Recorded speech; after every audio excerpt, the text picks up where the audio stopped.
penerjemah bahasa isyarat ini sukses nipu bapak-bapak polisi di Amerika, men. Kejadian aneh dan lucu ini itu udah lumayan lama, tahun 2017 di Amerika.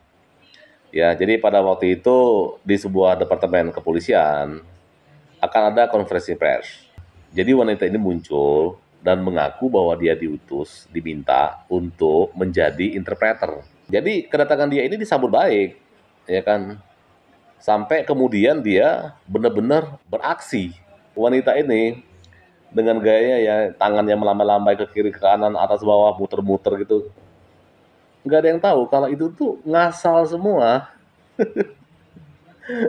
Polisinya juga paling mikir, wah keren nih penerjemah. Nggak sadar kalau semua udah dikadalin. Nah, amit-amit ya, jangan sampai kejadian model begini terjadi di sepak bola kita. Pak Erick Thohir kita akui lah ya, pengalamannya dia di bisnis olahraga itu sudah lama sekali.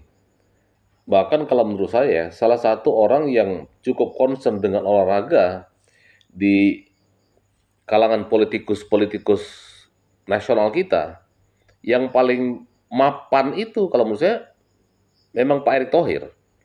Cuman masalahnya, jangan sampai Pak Erick ini dikelilingi oleh orang-orang ya semacam ibu tadi itu loh.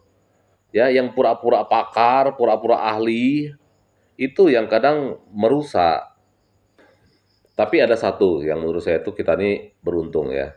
Netizen kita ini bawel. Sebenarnya kalau Pak Erick mau ya untuk benar-benar bisa melihat secara jernih kondisi sepak bola kita, sering-seringlah baca komen-komen netizen. Mereka ini adalah komentator-komentator gratis, nggak perlu digaji, ya. Tetapi yang mereka ungkapkan, yang mereka sampaikan itu banyak benarnya. Mengapa? Kenapa aku bilang itu banyak benarnya? Satu, netizen ini tulus. Nggak ada motivasi apa-apa selain ngelihat Indonesia ini maju sepak bolanya.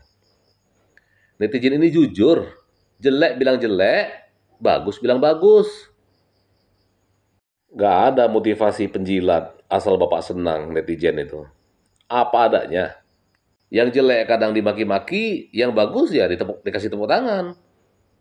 Selanjutnya, netizen ini nggak punya kepentingan apa-apa. Kepentingan politik apa mereka nggak ada. Kepentingan jabatan, tahta, gaji, nggak ada mereka itu. Murni hanya ingin melihat sepak bola kita ini maju. Ungkapan-ungkapan mereka itu semuanya itu tulus. Jadi kalau Pak Erick mau mendapatkan masukan atau aspirasi yang paling jujur, paling objektif, sering-seringlah baca komentar-komentar netizen. Kalau perlu, di PSSI itu ada divisi khusus atau tim khusus yang membedah, menganalisis komentar-komentar netizen Indonesia. Biar Pak Erick tahu, komentar-komentar semisal Indonesia berhasil masuk 16 besar itu karena disundul. Itu objektif atau enggak? Iya, nggak dapet piala, nggak ada prestasinya. Itu objektif apa enggak? Komentar STY out, objektif apa enggak? Saya mendengar ada seorang influencer terkenal yang memberi masukan kepada Pak Erick supaya pelatih timnas kita itu harus bisa berbahasa Indonesia. Ini konyol ini Pak. Apa hubungannya bisa bahasa Indonesia dengan bisa melatih bola?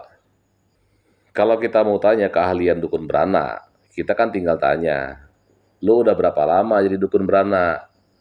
Udah berapa banyak ibu-ibu yang kamu bantu buat melahirkan? Selamat apa enggak? Bukan disuruh manjat kelapa. Ya, saya ngerti lah, mungkin influencer ini pengen dibilang nasionalis ya. Gue mau tanya nih, lo kebayang nggak Klinsmann sekarang, 2 tahun lagi, dia bakal press conference itu pakai bahasa Korea. Kebayang nggak lo? Atau Mancini, 2 tahun lagi, dia press conference, dia pakai bahasa Arab. Ada-ada aja lo, bleh. Netizen, tolong jagain, jangan sampai ada orang model begini di sepak bola nasional kita.